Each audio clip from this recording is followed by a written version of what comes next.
بسم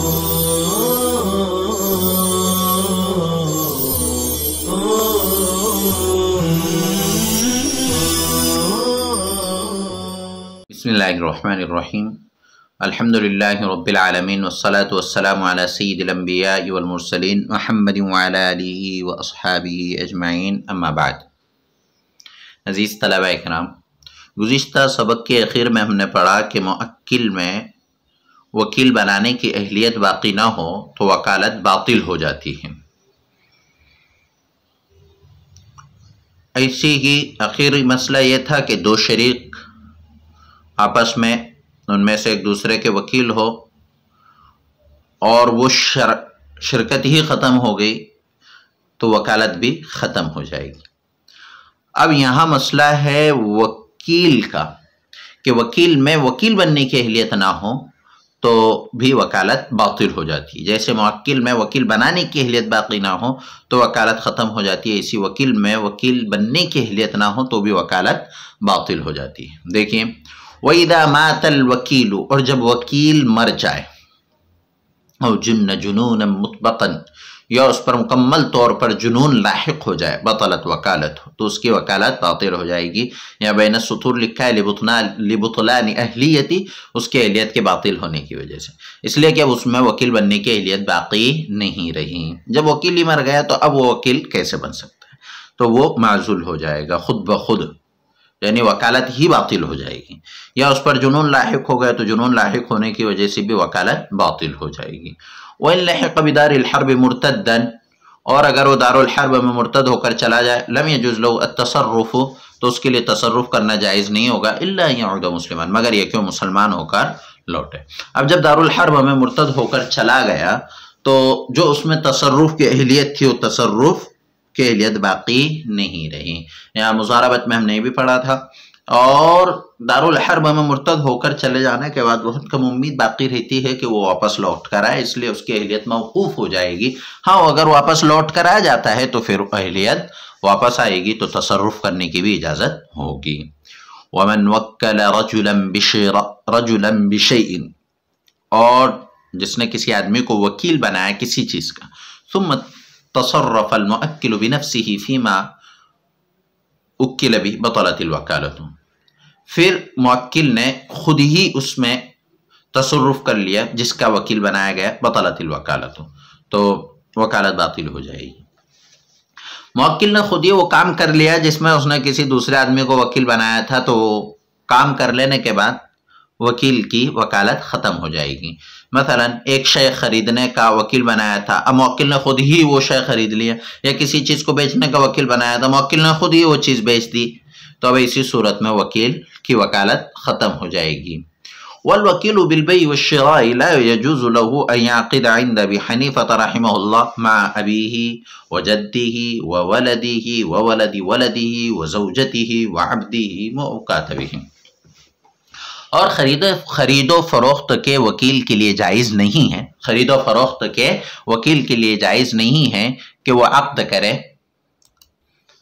امام ابو حنیفہ رحمۃ اللہ علیہ کے نزدیک اپنے باپ، دادا، بیٹے، پوتے، بیوی، غلام اور مکاتب کے ساتھ۔ امام ابو حنیفہ رحمۃ اللہ علیہ فرماتے ہیں کہ وکیل بالبیع والشراء جو ہوتا ہے، یعنی خرید و فروخت کا جو وکیل ہوتا ہے، وہ اپنے باپ، دادا، بیٹے، پوتے، بیوی، بچے اور غلام اور مکاتب کے ساتھ خرید و فروخت نہیں کر سکتا۔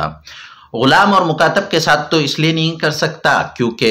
غلام کا جو کچھ مال ہوتا ہے، مکاتب کا جو کچھ مال ہوتا ہے، وہ آقا کا مال ہوتا ہے، تو یہ سمجھا جائے گا کہ وہ خود سے خرید و فروخت کر رہا ہے، تو یہ تو درست نہیں ہے، اس لیے کہ وہ ایک چیز کم میں بیچے گا یا زیادہ بیچے گا تو تہمت کا امکان ہے، اس لیے وہ تو غلام اور مکاتب سے نہیں کر سکتا ہے۔ باپ، دادا، بیٹے اور پوتے کے ساتھ میں اس لیے نہیں کر سکتا اپنی بیوی کے ساتھ میں خرید و فروخت کیونکہ یہ اگرچہ بیٹے کا مال ہوگا یا دادا کا مال ہوگا، لیکن پھر بھی یہ ہو سکتا ہے کہ موکل کے مال کو اس نے کم میں بیچا ہو، اور موکل اس پر الزام لگائے یا تہمت لگائے، اور اتقوا مواضع التہم، تہمت کی جگہ سے بچنا چاہیے۔ لہذا امام ابو حنیفہ رحمۃ اللہ علیہ فرماتے ہیں کہ یہاں تہمت کا امکان ہے، اس لیے کوئی بھی وکیل اپنے باپ، دادا، بیٹے، پوتے اور بیوی بچوں سے اور غلام اور مکاتب سے خرید و فروخت نہیں کر سکتا۔ وقال ابو یوسف ومحمد رحمہم اللہ یجوز بیعہ منہم بمثل القیمت الا فی عبدہ ومکاتبہ۔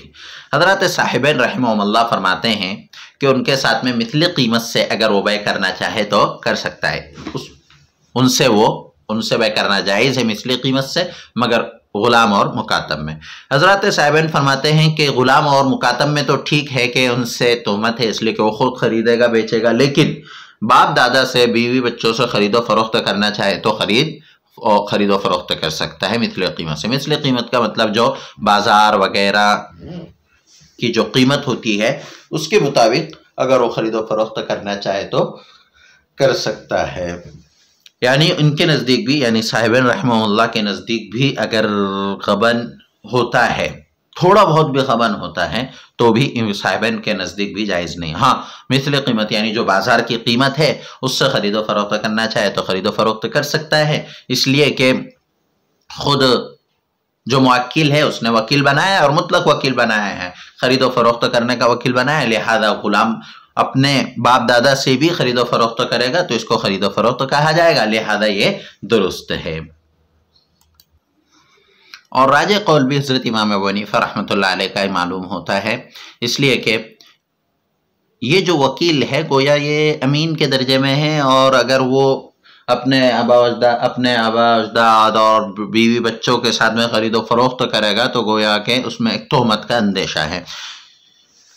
اس لیے اگر وہ خرید و فروخت کر رہا ہے تو امام ابو حنیفہ رحمۃ اللہ علیہ فرماتے ہیں کہ ان کے ساتھ میں جائز نہیں ہے۔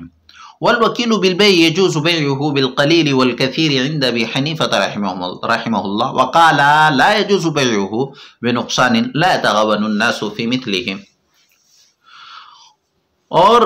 بیچنے کے وکیل کے لیے جائز ہے کہ وہ قلیل اور کثیر کے ساتھ بیچے امام ابو حنیفہ رحمۃ اللہ علیہ کے نزدیک، اور حضرات صاحبین رحمہ اللہ فرماتے ہیں لا یجوز بیعہ بنقصان، اتنے کمی کے ساتھ بیچنا جائز نہیں ہے، لا يتغابن الناس فی مثلہ، جس کے مثل میں لوگ عموماً دھوکہ نہ کھاتے ہیں۔ اب یہاں سے یہ مسئلہ ہے کہ جس آدمی کو کسی چیز کے بیچنے کا وکیل بنایا گیا، جس آدمی کو کسی چیز کے بیچنے کا وکیل بنایا گیا تو کیا وہ کمی بیشی کے ساتھ بیچ سکتا ہے؟ تو حضرت امام ابو حنیفہ رحمۃ اللہ علیہ فرماتے ہیں کہ ہاں کمی بیشی کے ساتھ بیچ سکتا ہے، اس لیے کہ اس کو مطلق بیع کا وکیل بنایا گیا ہے اور بیع میں کم اور زیادہ دونوں داخل ہیں۔ حضرات صاحبین رحمہ اللہ فرماتے ہیں کہ اس کو بیچنا جائز نہیں ہے اتنی کمی کے ساتھ جس میں لوگ عموماً دھوکہ کھاتے ہوں۔ یعنی مثال کے طور پر ایک تو یہ ہے کہ خود موکل نے کہا ہو کہ میری یہ چیز 1000 میں بیچنا ہے، تو اب 1000 میں بیچنا ضروری ہے، لیکن اس نے ایسا کچھ کہا نہیں کہ 1000 میں بیچنا ہے، 2000 میں بیچنا ہے، لاکھ میں بیچنا ہے، مطلق کہا کہ مجھے یہ چیز بیچنا ہے۔ تو اب جب مطلق ہے تو مطلق ہونے کی وجہ سے عام ہوگا، چاہے وہ 1000 میں بیچے، چاہے 800 میں بیچے، چاہے 900 میں بیچے، اس لیے کہ کمی اور زیادتی دونوں اس میں داخل ہے۔ لیکن حضرات صاحبین فرماتے کہ نہیں، لا یجوز بیع بنقصان، اتنے نقصان کے ساتھ، اتنی کمی کے ساتھ بیچنا جائز نہیں ہے جس کے مثلوں میں لوگ دھوکہ کھاتے ہوں۔ یعنی مثال کے طور پر 150 روپے آگے پیچھے اگر ہو جائے تو ٹھیک ہے، لیکن اگر وہ سیدھے 500 روپے میں بیچنا چاہے، اور اتنا فحش غبن اور اتنا فحش دھوکہ کبھی نہیں ہوتا، لہذا عموماً لوگ اس میں دھوکہ نہیں کھاتے، ایک کا دھوکہ ایسا کوئی دھوکہ کا واقعہ ہو جاتا ہو، لیکن عام طور پر لوگ دھوکہ نہیں کھاتے، تو اب ایسی صورت میں اس کے لیے 500 روپے میں وہ چیز بیچنا درست نہیں ہوگا۔ والوکیل بالشراء یجوز عقدہ مثل القیمت، اور خریداری کے وکیل کے لیے جائز ہے عقد کرنا مثل قیمت سے، وزیادت، اور زیادہ قیمت سے، يتغابن الناس فی مثلہا، جس کے مثل میں لوگ دھوکہ کھاتے ہوں، ولا يجوز بما لا يتغابن الناس فی مثلہ، اور جائز نہیں ہے اس میں جس کے مثل میں لوگ عموماً دھوکہ نہ کھاتے ہوں۔ یہ تو وکیل بالبیع کا مسئلہ تھا کہ قلیل و کثیر امام ابو حنیفہ رحمۃ اللہ علیہ کے نزدیک جائز ہے، صاحبین کے نزدیک جائز نہیں ہے قلیل و کثیر میں، بلکہ یہ دیکھا جائے گا کہ اتنا نقصان نہ ہو جس میں لوگ دھوکہ نہ کھاتے ہوں۔ اب خریداری کے وکیل کا مسئلہ ہے کہ خریداری کا وکیل عقد جو کر رہا ہے وہ کتنے میں کرے گا، تو وہ مثلی قیمت میں اس کا عقد کرنا جائز ہے، اور اگر وہ اتنی زیادہ قیمت کے ساتھ خرید رہا ہے جس کے مثل میں لوگ عموماً دھوکہ کھا جاتے ہیں تو بھی جائز ہے۔ مثال کے طور پر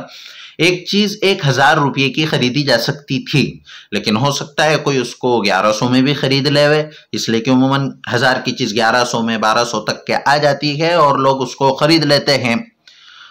وَلَا يَجُوزُ بِمَا لَا يَتَغَابَنُ النَّاسُ فِي مِثْلِهِ، اتنی زیادتی میں موکل کے لیے وہ چیز نہیں خریدے گا جس کی مثل میں لوگ عموماً دھوکہ نہ کھاتے ہیں۔ مثال کے طور پر 1000 کی چیز تھی، اب یہ جا کر اس کو خرید رہا ہے 1500 روپے میں، تو یہ خریداری درست نہیں ہوگی، اس لیے کہ اتنا زیادہ غبن نہیں ہوتا ہے اور اتنے زیادہ دھوکے میں لوگ نہیں پڑتے ہیں۔ تو جتنے میں لوگوں کا جو عرف ہے، لوگوں میں جو معروف ہے، جتنے میں وہ چیز خریدی جا سکتی ہے 150 روپے آگے پیچھے کر تو یہ درست ہو جائے گا، لیکن اتنا زیادہ دھوکہ کھانا کہ جس میں عموماً لوگ دھوکہ نہ کھاتے ہو، اس کا اعتبار نہیں کیا جائے گا، تو اس کے لیے اتنے میں خریدنا درست نہیں ہوگا۔ مثال کے طور پر ایک کتاب کی قیمت 100 روپے ہے تو وہ 120 میں بھی آ سکتی، 130 میں بھی آ سکتی، لیکن سیدھے اس کو 200 روپے میں خریدنا، گویا کہ یہ اتنے میں لوگ عموماً دھوکہ نہیں کھاتے، اور یہ دھوکہ کھا رہا ہے اس لیے اس کے لیے جائز نہیں ہوگا۔ تو خریداری کے وکیل کے لیے یجوز عقدہ، اس کا بیچنا جائز ہے، مثل القیمتی، خریداری کے وکیل کے لیے اس کا عقد کرنا جائز ہے مثل قیمت سے، مثل قیمت کا مطلب جو بازار کی قیمت ہوتی ہے، وہ زیادتین، اور اتنی زیادہ قیمت میں بھی جس کے مثل میں لوگ دھوکہ کھا لیتے ہوں۔ ولا يجوز ما لا يتغابن الناس في مثله، اور جائز نہیں ہے جس کے مثل میں لوگ دھوکہ نہ کھاتے ہوں۔ اب یہ جو غبن کا مسئلہ جو ہم پڑھے تغابن الناس سے کیا مطلب ہے؟ تو والذی یتغابن الناس فیہ ما لا يدخل تحت تقویم المقومین، اور وہ چیز جس میں لوگ عموماً دھوکہ کھاتے ہیں وہ ہے جو قیمت لگانے والوں کی قیمت کے تحت داخل نہ ہو، یعنی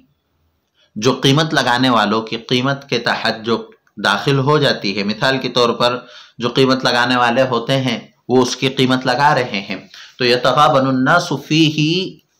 کا مطلب یہ ہوگا کہ جس میں عموماً لوگ دھوکہ کھاتے ہیں وہ کتنی قیمت ہے، تو وہ جو قیمت لگانے والوں کی قیمت کے تحت داخل نہ ہو۔ مثال کے طور پر 1000 کی چیز جو 1000 قیمت لگائی جاتی ہے تو 950، 900، 950، 1000، 1100 تک کے اندر رہتی ہے۔ اب اس سے زیادہ اگر ہو جائے تو پھر وہ یتغابن الناس نہیں ہوگا بلکہ لا یتغابن الناس ہوگا، جس میں لوگ عموماً دھوکہ نہیں کھاتے ہیں۔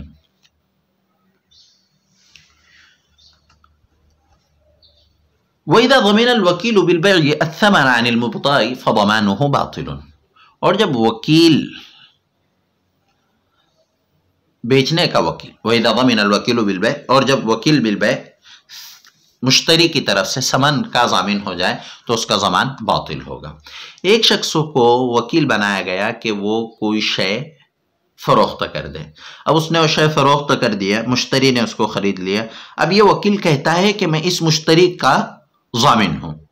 تو یہ ضمان باطل ہو جائے گا، اس لیے کہ یہ تو اصول کرنے کا مکلف ہے کہ قیمت اصول کرے، موکل کے لیے مشتری سے قیمت اصول کرے۔ اب یہ قیمت اصول کرنے کے بجائے اس کی طرف سے وکیل بن رہا ہے، تو ایک ہی شخص اصول کرنے کا بھی مکلف ہو اور دینے کا بھی، یعنی مشتری کی طرف سے قیمت دینے کا بھی وکیل ہو، تو وہی آدمی قیمت لینے کا اور قیمت دینے کا بھی وکیل ہو رہا ہے۔ گویا کہ موکل کی طرف سے وہ قیمت اصول کرنے کا مکلف ہے اور مشتری کی طرف سے وہ قیمت دینے کا ضامن ہو رہا ہے، تو ایک ہی شخص دونوں چیزیں نہیں کر سکتا، اس لیے کہ دونوں میں تضاد ہو رہا ہے، تو فضمانہ باطل، اس کا ضمان باطل ہوگا۔ اکتفی هذا الکلام، والسلام علیکم ورحمۃ اللہ وبرکاتہ۔